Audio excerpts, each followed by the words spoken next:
ऐसा भविष्य पता लग जाए तो फिर तो देश का तो क्या दुनिया का भला हो जाएगा। सबसे पहले हम सट्टा नंबर निकालेंगे, कौन सा नंबर आएगा।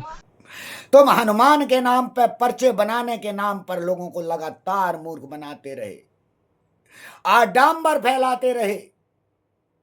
तुम यौगिक कार्य करा रहे हो, यौगिक तुमने कार्यक्रम कर गए और तुम हफ्ते भर के लिए साधना के लिए गए, लेकिन वास्तविक रूप में तुम योग को जानते भी नहीं।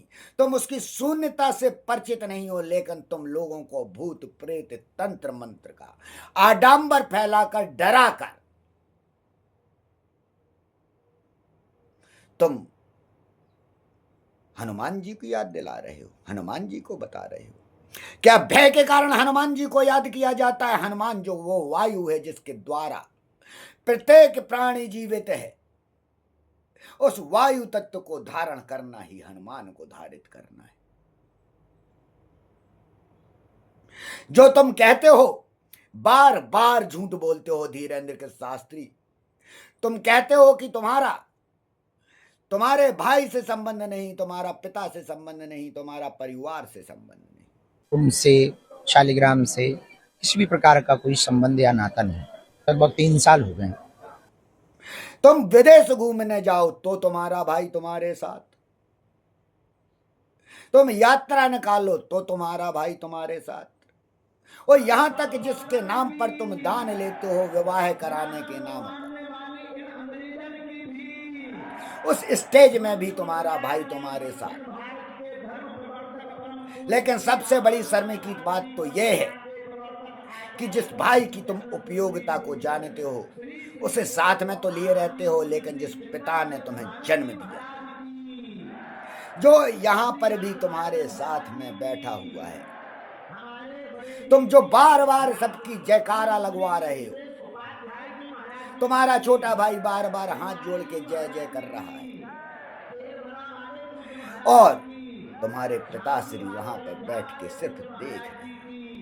शायद मेरा बेटा एक बार मेरी भी जय कर दे। इसने दुनिया की तो हमेशा से जय कर रहा है, हनुमान जी की जय जय कर रहा है, सनातन को खतरे से बाहर निकाल रहा है, हिंदू धर्म का अपने आप को बाबा धर्मगुरु कहता है। लेकिन पिताजी को आज तक कभी उसके साथ चरणों में दिखे नहीं, कभी उसकी फोटो नहीं दिखाई, कभी उसका नाम भी मुख से नहीं लिया। क्या आपको अपने पिताजी का नाम लेने भी में भी शर्म आती है धीरेन्द्र के शास्त्री जी? चुपचाप एक बुत की भांति तुमने वैवाहिक कार्यक्रम में वहां बिठा दिया, लेकिन उनका नाम लेना भी तुमने उचित नहीं समझा। क्या ये सनातन के संस्कार हैं? ये सनातन है? तुम कहते हो कि तुमने सब त्याग दिया है, तुमने तो अपने पिताजी का नाम आज तक कहीं नहीं लिया, बल्कि तुमने बार बार सिर्फ ये कहा है कि वो कुछ करते धरते नहीं थे। जिस पिता ने तुम्हें पैदा किया है, उस पिता की तुम्हारे मुख से आज तक इतने वर्षों तक एक बार भी बढ़ाई नहीं मिली है। और जितने तुम अंधभक्तो हो, उनमें से एक जगह लाके दिखा देना कि धीरेन्द्र के शास्त्री ने कभी अपने पिताजी की बढ़ाई की हो। और स्वाभाविक है, जैसा गुरु होगा वैसे ही शिष्य पैदा होंगे, जो अपने पिता का ही सम्मान करने में डरे, जो पिता को सामने लाने से भी डरे, वो क्या सनातन का सत्यानाश करेगा और कुछ नहीं करेगा। जो जमीनों के तुम घोटाले कहते हो कि तुम कहते हो तुम्हारा कोई संबंध नहीं तुम्हारे भाई से। एक उपद्रव हो गया था हमारे शालिग्राम जी का, तो उनकी अर्जी लगावे में फंस गए थे। बागेश्वर धाम ट्रस्ट के नाम से जो खरीदी जा रही है, जो सन्यासी बाबा ट्रस्ट के नाम से खरीदी जा रही है, ये आपके भाई के नाम से खरीदी जा रही है। ये कागज तो झूठ नहीं बोलते। संबंध नहीं है तो आपके ट्रस्ट में कैसे जमीनें खरीदी जा रही हैं, साथ में खरीदी जा रही हैं? और इन जमीन को खरीदने के लिए पैसा कहां से आता जा रहा है? ये उन्हीं सनातनियों का है जो दान कुछ और सोच के दे रहे हैं और वास्तविकता कुछ और है। मैं इसीलिए बार बार कहता हूं कि सनातन खतरे में है। सनातन खतरे में है इन आडंबरियों से, जिनके लिए मैं कहता हूं कि आडंबर हटाओ, सनातन बचाओ। सनातन की वास्तविक संस्कृति को, उस ऊर्जा को जिसके द्वारा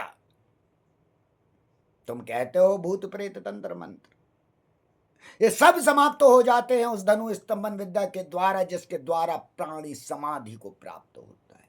समाधि की उस ऊर्जा को ग्रहित करता है जो आत्मा की शक्ति के द्वारा उस स्थान पे ले जाती है जिसे ब्रह्मांड कहते हैं। उसमें ये वायु शक्ति और शरीर की अग्नि शक्ति ही काम करती है। जो कहते हैं कि लहसुन मत खाओ, लहसुन मत खाओ, अरे तुम्हें ये मालूम ही नहीं है कि बिजली बन कहां से रही है। जब वो विद्युत ऊर्जा तुम्हारे शरीर में बनती है, उसी के द्वारा ही तुम अलौकिक शक्तियों को ग्रहण करते हो। जब तक तुम्हारे अंदर ऊर्जा ही नहीं बनेगी, तुम ग्रहण ही नहीं कर सकते। ये अंग्रेजों ने जो तुम्हें बार बार तुम्हारे ग्रंथों को सामने लाया गया, और जो वास्तविक हमारे ग्रंथ थे आज सिर्फ संग्रहालयों में रखे हैं। जिस प्रकार से तुम सनातनी अपने आप को हिंदू हिंदू चिल्लाते हो, लेकिन रामायण तुम्हारे घर में आज तक ही नहीं, क्योंकि तुम्हारे घर में रामचरितमानस रखवा दी गई ताकि तुम वास्तविक रामायण को भूल जाओ।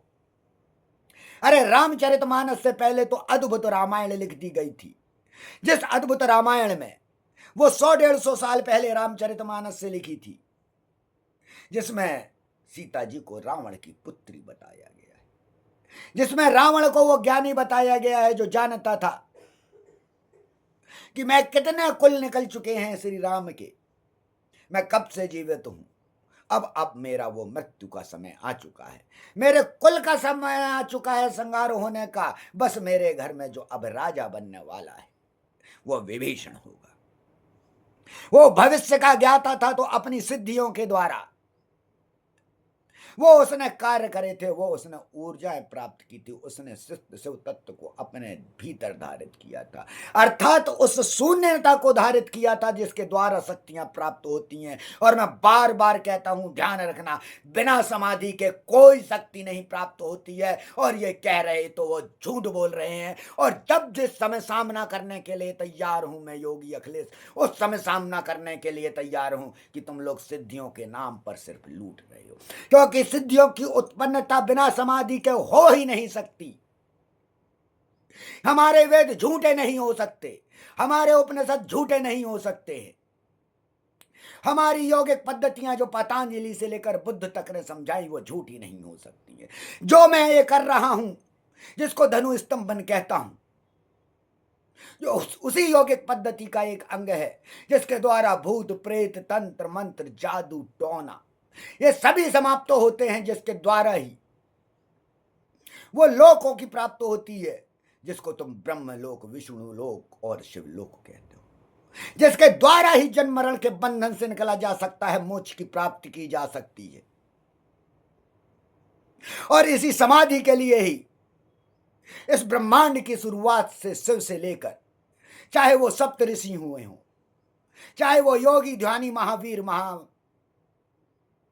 महात्मा बुद्ध या विवेकानंद से लेकर रजनीश तक हुए, सबने उस मार्ग को स्वयं खोजा ताकि वो समाधि की उस शक्ति तक प्राप्त कर सके, उस जा सके और उस केंद्र तक तुम्हें ले जा सके, जो मैं वर्षों वैज्ञानिक तौर पर अध्ययन करता रहा हूं। जिस एआई को तुम आर्टिफिशियल इंटेलिजेंसी को आज बार बार सुन रहे हो, उसी इंटेलिजेंसी में वर्षों से मैं काम करते हुए उस समाधि की शक्ति को, जो आज हमारी मशीनें कर रही हैं कि पहले जो कार्य होते थे वर्षों में, फिर महीनों में होने लगे और वो दिन में करने लगे, किस प्रकार से मशीन तीव्र हुई। वो मशीन कहां से बनी, वो कंप्यूटर कहां से बना, तुम्हारे मस्तिष्क से बना। और जब वो वहां से वो निर्माण कर सकता है, तो सोचो तुम्हारा मस्तिष्क उस केंद्र बिंदु से क्या नहीं कर सकता। और वही समाधि की स्थिति, वही सिद्धियां जिसको वर्षों लगते थे, जिनको महीनों लगते थे, आज मैं कहता हूं श्री कृष्ण की भांति, जिस प्रकार से श्री कृष्ण ने अर्जुन को 45 मिनट में वो गीता का ज्ञान दे दिया था, वो तुम सर्व ज्ञान संपूर्ण ब्रह्मांड का ज्ञान मात्र 45 मिनट में अपने भीतर ग्रहण कर सकते हो। वो यौगिक सिद्धि है, वो यौगिक शक्ति है, वो समाधि की स्थिति, जो दुनिया के किसी भी कोने में प्राप्त की जा सकती है, क्योंकि अग्नि और वायु दुनिया के हर स्थान पर उपस्थित है। उस तत्वों को समझो, आडंबर से बाहर निकलो। ये पर्चे बनाने की क्रिया, जब मैं धनु स्तंभन विद्या सिखाता हूं तो ये पर्चे क्रिया की क्रिया तो ऐसे ही बताता हूं, क्योंकि इससे किसी का कल्याण होना संभव नहीं, सिर्फ स्वयं की प्रसिद्धि प्राप्त की जाती है। मेरा उद्देश्य तुम्हें प्रसिद्धि को प्राप्त करवाना नहीं, बल्कि उस सिद्धि को प्राप्त करवाना है जिसके द्वारा तुम अपने आप को जान सको कि तुम कौन हो, परमात्मा क्या है, तुम क्यों आए हो, तुम्हें कहां लीन हो।